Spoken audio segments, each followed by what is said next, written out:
In this video, I'm going to show you exactly how to use the useEffect hook in React, which is an essential skill to know to become React proficient. We'll go over everything related to this hook, so by the end of the video, you'll have a perfectly clear understanding of how it works. The useEffect hook is nothing more than a React function. We call it a hook because a hook in React means a function that is able to hook into the React state so that it can modify and edit the state. There are many other hooks in React like useState, and they all begin with the word use that all access the state in some way. But in this video, we're going to focus strictly on the useEffect hook. The useEffect hook, implied by its name, is meant to handle the effects of a component. What does this mean? Well, imagine in a component we have a bunch of different things going on. Maybe we can click a button that changes some state, maybe we can load data in from an API that changes state as well, or maybe we can have some Boolean pieces of state that may change depending on what the page is showing. In all of these cases, state is changing, and we would like our component to change with it to reflect these changes. These are what we call effects. State changes, and we want that to have effects on how the component looks or acts. This is exactly what useEffect is for.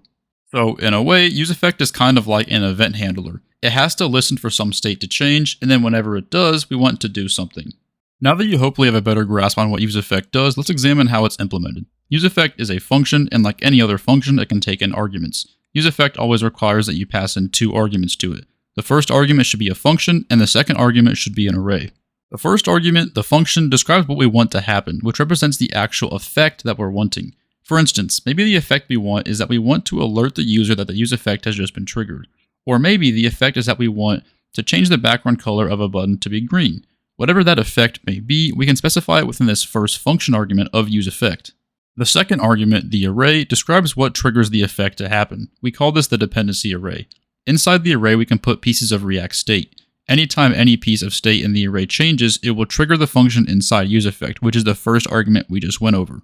For instance, if I put a piece of state called count into the dependency array, and then count change within our code, this function inside the useEffect now runs. If I put multiple pieces of state in the dependency array, only one of these has to change for the function inside useEffect to run. We don't need all of them to change, just one. One final thing. In our first argument, the function, we can specify a return statement at the end of it. This return statement specifies what to do whenever the component is unmounted. I'll dive deeper into how this works in just a moment. So let's summarize what we've gone through so far. The useEffect function is a React function that handles the effects of some state changing within a component. The first argument of the useEffect function describes the effect we want to happen, and the second argument of the useEffect function describes what we want to trigger the event in the first place, which is just triggered anytime any variable within the array changes. Lastly, we can specify a return statement to be executed whenever the component is unmounted. Now that you have a basic understanding of what useEffect is, let's look at how it actually works behind the scenes. In React, there are three primary built-in functions that handle the component lifecycle. The three functions are component did mount, which is ran whenever the component is first mounted, component did update, which is ran whenever the component is updated, and then component will unmount, which is ran whenever the component will be unmounted. Each of these functions could have code inside of them that tell the program what to do at each event. For instance, if we wanted to specify what we wanted to happen whenever the page first mounts, we could put some code inside component did mount, which would then be executed whenever the page first runs, that being this console log here. And the same idea applies to these other functions. The useEffect hook is a combination of all three of these methods. If, for instance, we have an empty dependency array in our useEffect here, then this just means that this is the equivalent of the component did mount function, because this useEffect here will only run whenever the page is first mounted. If I, for instance, put a piece of state in the dependency array, like this piece of state count that we have here, then now this useEffect acts as both the component did mount function and the component did update function. Every time a component is first mounted, this useEffect runs no matter what, meaning that no matter what, we're always going to be running this component did mount function essentially. But as we know with the dependency array that we just went over, this useEffect will run if any items in the dependency array are modified. So every time it is changed, we are now running this component did update function.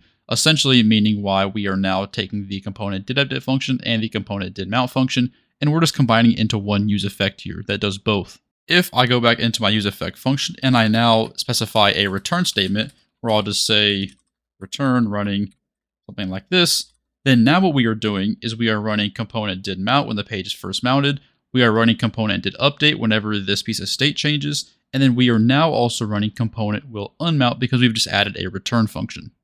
So in summary, here's what this means for useEffect. If I were to go ahead and just add something in the actual main bulk of the useEffect function, I were to say useEffect here, this code is always going to run right when this component is first rendered. and it will run every time its dependency is updated. So if count changes at all, then this runs again. The only time this return function is going to run is if the page is unmounted, and this specifies what to do with the component when it unmounts. Such an occurrence might be if we wanted to change page from whatever component we were on.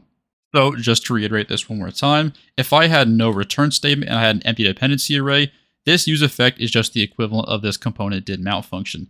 If I added something on our dependency array like a piece of state, then now it is the equivalent of component did mount and also component did update. If lastly I were to go ahead and just add a return statement in here, then now we are also adding in this component will unmount function. So now with a piece of state in our dependency array and a return function, this useEffect is now acting as all three of these React functions. Let's quickly look at what not to do within a useEffect function. One huge mistake, which I've mentioned in other videos, is to never update the piece of state inside of a useEffect that is already in the dependency array. So if I have a piece of state called count in the dependency array of my useEffect, and then I'm also calling setCount inside my useEffect, this is a huge problem. This setCount modifies a count variable, which then triggers the useEffect to run again because it's in the dependency array, which then modifies count again, and then it infinitely repeats that cycle, meaning an infinite loop that will never end. So never modify the state of something inside useEffect that is inside the same useEffect dependency array. So we'll go ahead and just get rid of that. Now that you know what the useEffect function is, let's look at a couple of real-life examples of a useEffect function being implemented and how we would do it.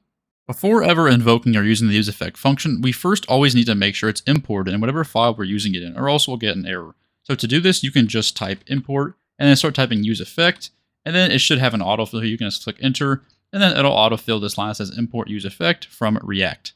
Let's start off with a super basic scenario first. Let's say we have a button, and every time the button is clicked, we want something to happen. In our scenario, we have a count piece of state, and then every time the button is clicked, we increment the count by 1. In our useEffect dependency array, we have now placed this count state, meaning every time count changes, our useEffect function will now run. For now, inside of our useEffect function, let's just go ahead and put an alert that just says, let's say, count has now been changed. Now, if we go ahead and click this button, we now get an alert on our page that says count has now been changed, and it goes to 1. I can keep clicking it, and the alert will keep popping up. In our onClick event here, we are modifying the count state. Our useEffect function detects that because count is in a dependency array, and then whatever is inside this useEffect function then runs, which in our case is just an alert that says count has now been changed. This example is probably as basic as you're going to get with useEffect. Let's add to the complexity of this example only very slightly. Let's pretend in our example that we now want to keep a piece of state that keeps track whether our count is even or odd. Every time count is changed, we should do a check to see if it is even or odd, and then set our new piece of state based off that. To do that, I can just go ahead and add a new piece of state now. I'll just call it isEven. I'll say isEven, set isEven equals useState. And then because we default with count being 0, we should have isEven set to false because 0 is an odd number and it's not even, so isEven implies that that is false. And then now inside of our useEffect, let's add a check here. So instead of doing this alert, let's just say if count modulus 2 equals 0, then what do we want to do? Well, we want to set isEven to true. And then else, we want to set isEven to false. Now below this button here, I'm just going to go ahead and make a new thing here. And I'm just going to let's make this, let's say header 2. And then inside of it, we're just going to say, we'll say count is n plus isEven plus number, just like this. Go ahead and save it. Oh, and actually, because this is a Boolean, let's change this. Instead of doing this, let's just say, we'll say even number, just like that. Go ahead and save it. And it looks like because this useEffect is running whenever the page first mounts, it is getting set to even. But I think I misspoke earlier. 0 should be a even number, not an odd number. So I'll just go ahead and make sure this defaults to true no matter what. Now, if we go ahead and test this program, let's just click the button a few times, right? So even number is true because it's 0. It is now 1, it goes to false, 2 is true, 3 is false, 4 is true, 5 is false, 6 is true, and you get the picture. We know that this even odd state obviously depends on the count state, so that's exactly why we can use a useEffect hook to manage that. Inside of our useEffect function here, we just change the state of isEven to either true or false, depending on if it is divisible by 2 by using modulus 2. The purpose of this useEffect here is to listen for whenever the count changes, because it's in the dependency array, and then whenever it does, we want to run this function. And this is important because isEven needs to update with count, because every time count changes, this isEven variable needs to also change as well with it. If we didn't modify this isEven state inside the useEffect, there would be no other good way to handle these changes simultaneously, hence why useEffect is a great use here. Let's look at another example of when useEffect is super handy. One of the most common applications of useEffect, especially in real-world apps, is fetching data from an API. If you're past the beginner stages of web development, you know that we often need to pull data from external sources, like a database or some other website, that we can use to put in our application. With React, this can be a little bit tricky because of the way that React handles its re-rendering. Every time state changes in React in a React component, that component will re-render itself. But if we have some sort of API called to a database, we don't want to run that every single time the state changes. So what that means is that pretty much any time we're pulling data from a database or API, using something like fetch or Axios, we want to use a useEffect hook. For now, let's just use the fetch library.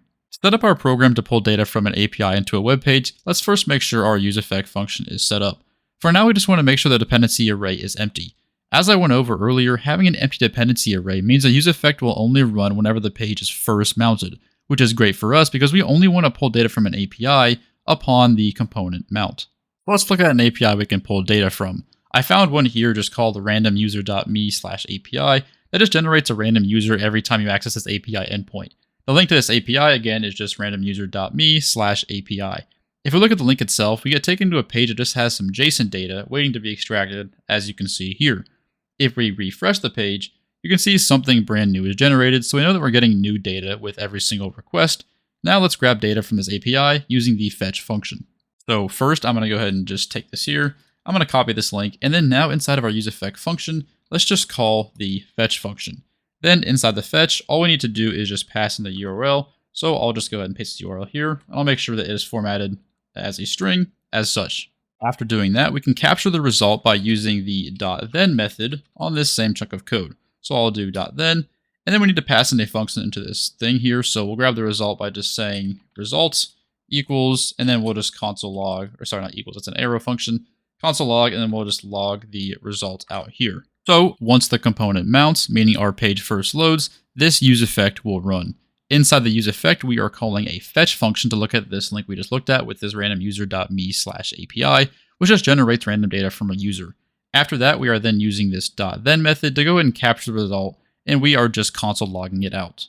To test the functionality of this, let's actually make sure our console is opened up here.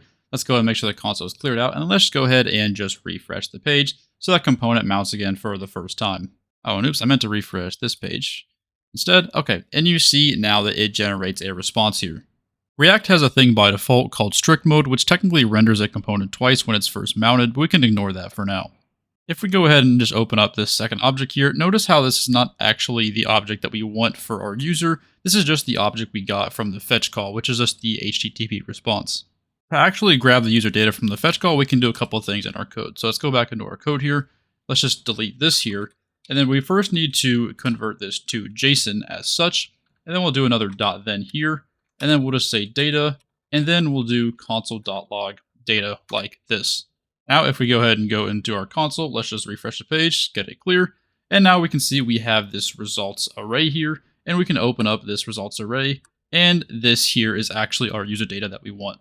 Now what I could do is just refresh this page as much as I want, and each time it would give us a brand new result. So each time we're getting a brand new user from the API, which is exactly the intent that we want.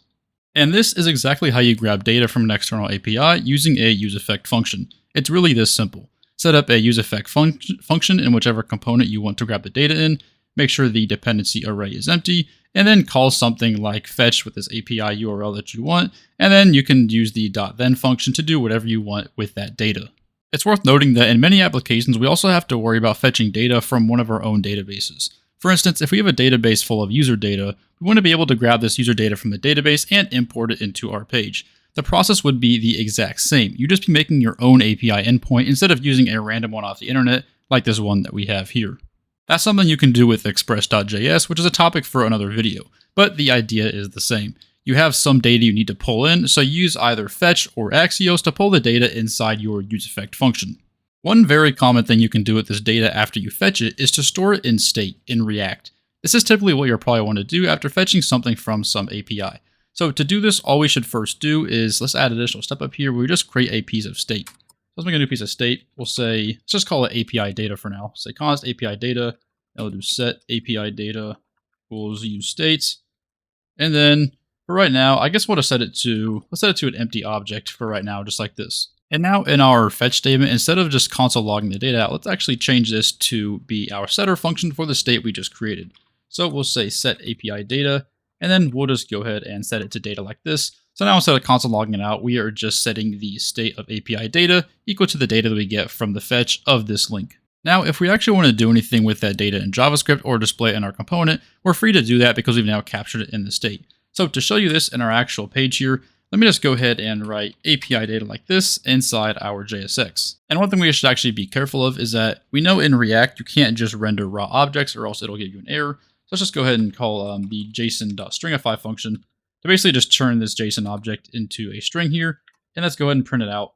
And you can see on the page, it looks pretty damn ugly, but you can see the data from the API poll is there.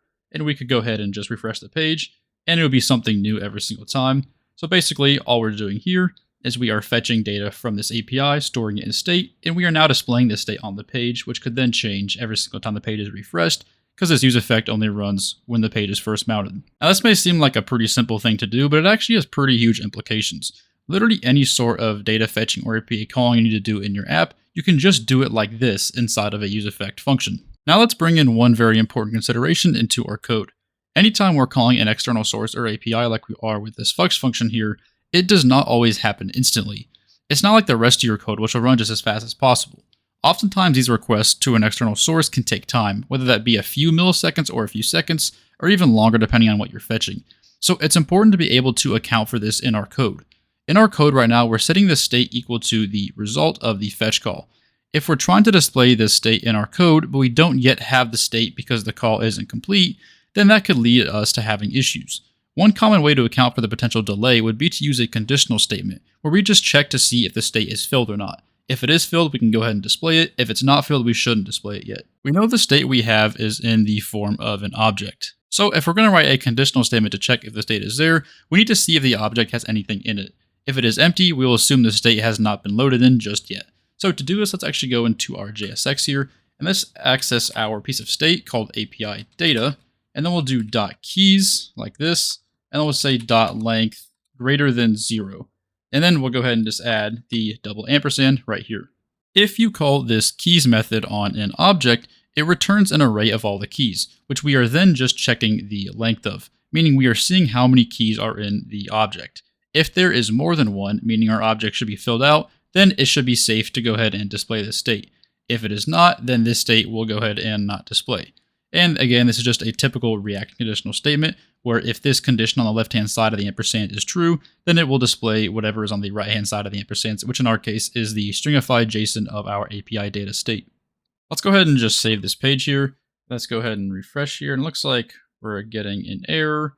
Let's see. Okay, so it's API.dataKeys, or API-data.keys is not a function. Okay, so off screen, I actually realized that the error was in the way we were typing this .keys function.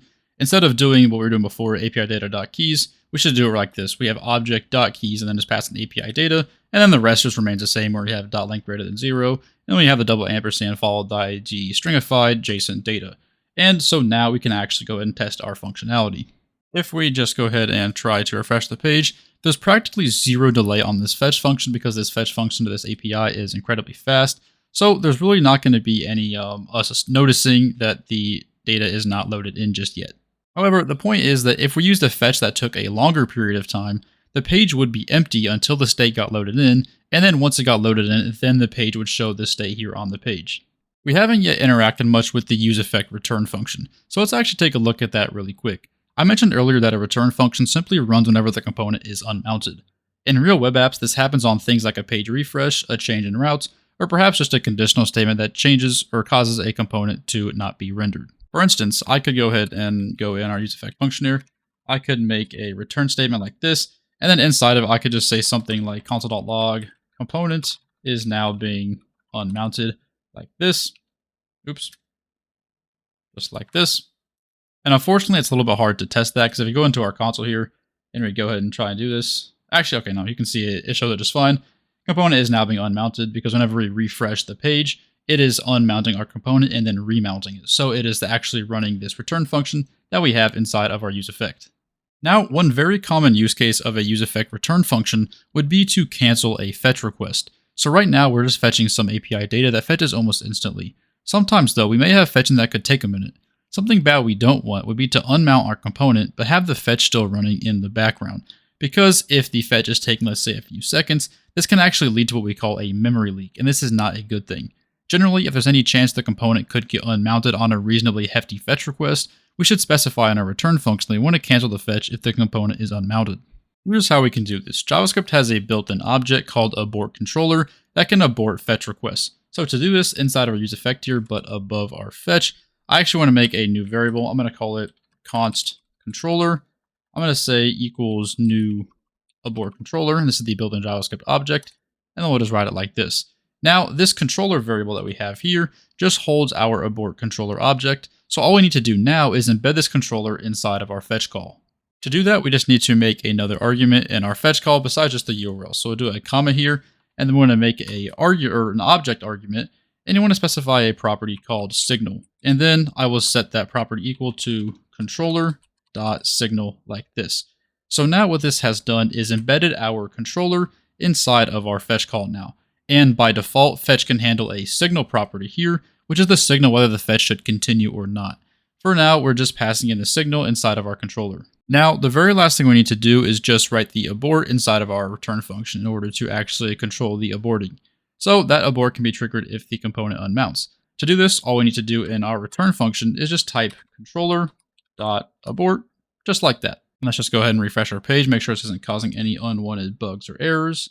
And let's see, it says, okay, yeah, the user aborted a request. So it looks like it's actually deleting our fetch request. I think this might be the wrong syntax here. Let me try this. I believe maybe this is right here. Let's try this one. Save this, refresh it now. Okay, so now this is actually the intended use, and this is now working correctly. One thing we want to make sure of that I almost forgot here, which I did with our console log, is that we want to make sure that for our return, we're actually returning a function, not just some line of code. So in our instance, controller.abort was just some line of code, but if we're passing it in like this is actually passing in the function that is just calling controller.abort, therefore the error is fixed. Here's a summary of how this works to reiterate this entire concept. So we make an abort controller object in order to handle cases where we may need our fetch to be aborted. Inside of our fetch statement here, we pass in an object here, which is a second argument, which has a property called signal, of which we are just plugging in our controller.signal property. This embeds our controller signal into the fetch and lets it know to keep an eye on the signal. Finally, in our return function here, we are specifying controller.abort, which will flag the signal inside the fetch and then abort the process. This works because the return function will only run if the component is unmounted or re-rendered. It would be pretty difficult to test the functionality of the abort using this particular API call since it happens so incredibly fast, but this would work wonders if you had a request that may take some time and happen to unmount the component in the middle of the request. One final thing before we close up this video. I mentioned that typically when loading data in from an API, we usually want to have the dependency array be empty, like we have here. This is often the case, but it's not always the case. Let's say we have something on our page that is able to change the URL of the page that we're fetching. If this is the case, we want to be able to put that URL in our dependency array so that each time the URL changes, we can go ahead and fetch new data using that new URL. So to show you what I mean by what I'm saying, let's make a new piece of state up here. Let's just call it URL. So I'm going to say URL and then set URL equals useState. And then for right now, we're going to set it to an empty string like this. Oh, and oops, I didn't mean to do that. It should be like this. Okay, problem solved. So now let's actually take this link that we have here. Let's go ahead and put this as the default value of our URL. So now whenever the component mounts, our URL would be set to this. And then inside of our actual fetch now, let's just pass in this URL piece of state. And now we should add URL to our dependency array. So let's go ahead and add it down here. And this is because if the URL changes at all, we'd like to run this fetch again because we have a new URL. So it only makes sense. So now what this implies is that this fetch function will run whenever the page is first mounted. And then if, for instance, we were to have something on the page that could change the URL, it is in the dependency array. So if the URL were to change, we would be able to run the fetch again by adding it to the dependency array. This is a somewhat common application of the useEffect, especially if you're referencing some external source like a database or API that could be changed on the page depending on an action that is being taken.